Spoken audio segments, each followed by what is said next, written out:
Hello बच्चों, चलिए प्रश्न को पढ़ते हैं।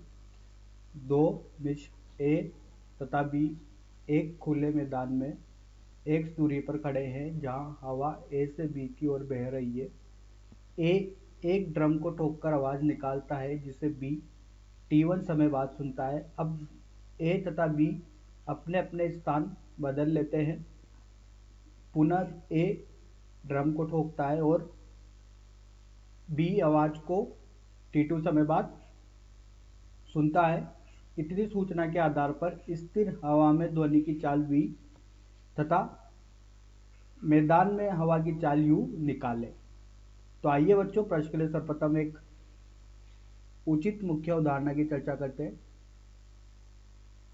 मुख्य अवधारणा, तो देखिए बच्चों, यहाँ से जो प्रश्न के लिए मुख्य अवधारणा होगी वो कुछ इस प्रकार से होगी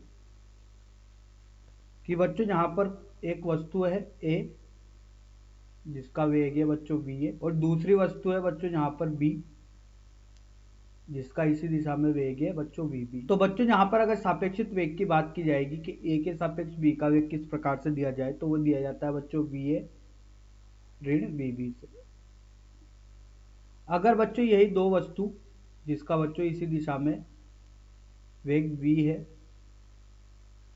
और बच्चों अब b का वेग इस दिशा में हो चुका है, ठीक है, ये b वस्तु। तो बच्चों यहाँ पर अब वेग दिया जाएगा a के सापेक्ष b का, वो दिया जाता है बच्चों va धन vb। तो बच्चों ये सापेक्षित गति के नियम होते हैं जिसमें बच्चों एक के सापेक्ष दूसरे की गति देखी जाती है। तो आइए बच्चों इस मुख्य उदाहरण के आधार पर प्रश्न को हल करते हैं। तो देखिए बच्चों, सबसे पहले यहाँ पर दी गई स्थिति को समझकर उसका निर्माण करते हैं। तो देखिए बच्चों, यहाँ पर जो दी गई स्थिति है उसके लिए बच्चों यहाँ पर इस प्रकार से देखा जाएगा कि ये A है और एक B है, जो बच्चों एक दूसरे से दूरी पर खड़े हुए हैं और ये दूरी है इनके बीच में एक। अब देखिए बच्चों, यहाँ से क्या होता है, सबसे पहले ये देखते हैं बच्चों कि स्थिर हवा में ध्वनि की चाल जो है, ध्वनि की चाल ये है v और मैदान में हवा की चाल है बच्चों ये है u। तो देखिए बच्चों, यहाँ से ये u तो बच्चों हवा की चाल हो चुकी है, हवा a से b की ओर बह रही है बच्चों, ठीक है। तो देखिए बच्चों, जब a ड्रम बजाता है तो ध्वनि b तक पहुंचेगी। तो यहाँ पर बच्चों ये जो वेग है हवा के सापेक्ष a का, इसको समय लग रहा है बच्चों T1। अब इसी प्रकार से बच्चों अगर B स्थिति का निर्माण किया जाए, ठीक है, तो ये एक दूसरे अपनी स्थिति को बदल लेते हैं। तो यहाँ B आ गया और यहाँ पर A आ गया। हवा अभी भी इधर ही बह रही है बच्चों। अब देखिए यहाँ पर A ड्रम बजाता है तो यहाँ पर बच्चों ये हवा के सापेक्ष A का जो यहाँ पर ध्वनि पहुंचेगी वो V ऐसे हो जाएगा और इसको समय लगता है बच्चों T2। तो देखिए बच्चों, यहाँ पर स्थिर हवा में ध्वनि की चाल तो क्या रही है बच्चों v रही है, और हवा के सापेक्ष ध्वनि की चाल जो रही है वो कितनी रही है v ऐसे रही है। तो देखिए बच्चों, यहाँ से अगर स्थिति देखी जाए तो पहली स्थिति के लिए बच्चों यहाँ पर बात करते हैं तो v ऐसे का मतलब हवा के सापेक्ष ध्वनि की चाल ये होगी बच्चों v स्थिर हवा में ध्वनि की चाल धन मैदान में हवा की चाल u। और बच्चों जैसा अपन जानते हैं कि चाल बराबर होता है दूरी बटे समय, जो कि कितना लग रहा है T1।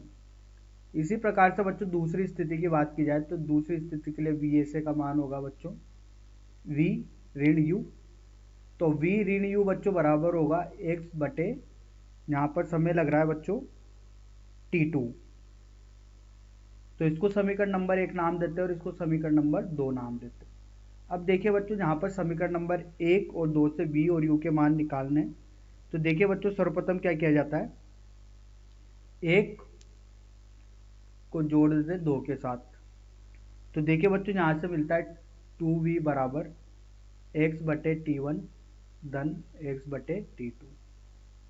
तो v का मान हो गया बच्चों स्थिर हवा में ध्वनि की चाल, ये हो गया बच्चों x उभयनिष्ठ लेते हैं बटे 2 1 बटे T1। अब इसी प्रकार से बच्चों यहाँ से एक में से घटाते हैं दूसरी समीकरण को, तो बच्चों यहाँ से मिलता है 2u बराबर x1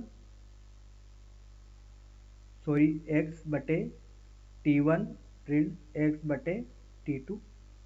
तो u का मान होगा बच्चों x बटे 2 1 बटे t1 ऋण 1 बटे t2।